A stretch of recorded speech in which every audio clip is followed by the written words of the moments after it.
Hey everybody, Jeremy here, and today I want to give you another little update about what's going on with Toys R Us. So this next update is really good news if you live in Canada and you shop at Toys R Us in Canada, or if you're employed by Toys R Us in Canada. And the good news is you're safe.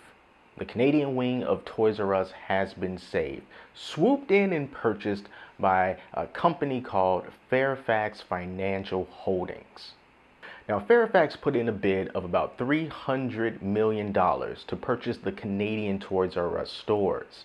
And when they put down that $300 million bid, it left the door open for other companies, other individuals, whoever has the money to come in and challenge that bid and basically get into a little bit of a bidding war, and the highest bidder would win Toys R Us.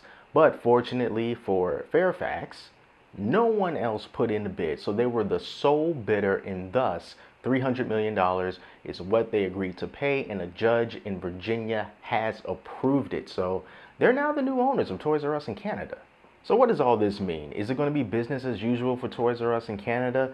Well, right now it kind of seems like yeah. At least that's according to a Financial Post article I read, who spoke to the president of Fairfax Financial Holdings, Paul Rivet, when he was asked what's going to happen to those stores inside Canada. He said, and I quote, "We have no current intention to do anything with the stores, but we're value investors. So when we buy something, we want to have downside protection." Little bit ominous, but at least right now they're not going to be doing anything too crazy with the stores. But then he follows this up by saying, "We're going to let them keep their cash and reinvest in the business and do better from an economic perspective.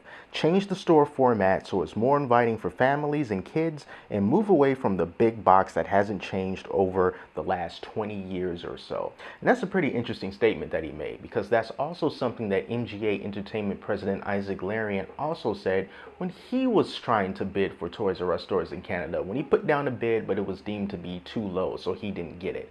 The idea was transforming Toys R Us and making it more of a destination place, a place that's more family friendly, and a place that you can actually go and have a good time, as opposed to the more or less warehouse environment that it's been for quite a long time. So that's on the Canadian side of things. But what about the United States of America?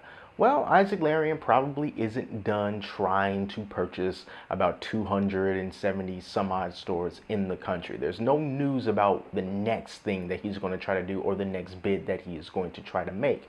If he tries to make another bid, he probably will.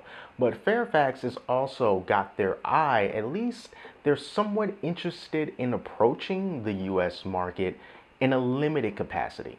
Here's another quote from Paul Rivet from the Financial Post that says, "There's pieces now that we can invest in, pods of stores in the US or elsewhere, and utilize the fact that they've got all the systems in Canada." So not necessarily on the table, but at the same time, not necessarily off the table. So it seems like for right now, they're going to keep everything in Canada and deal with Canada. And if there's opportunity in the United States or elsewhere, perhaps Fairfax will jump on that too.